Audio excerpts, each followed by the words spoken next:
Before you begin, remove the base enclosure and battery. Removal. Remove the two 2.5mm P1 Phillips head screws that secure the battery connector board to the top cover. Lift the battery connector board, disconnect it from the connector on the motherboard, and remove. Using minimal force, lift the locking bar up on the touchpad ZIF connector and disconnect the touchpad ribbon cable from the motherboard. Peel back the grounding tape that secures the touchpad board to the top cover.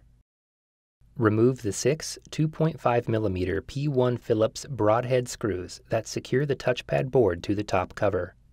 Lift the touchpad board off of the alignment pins on the top cover and remove.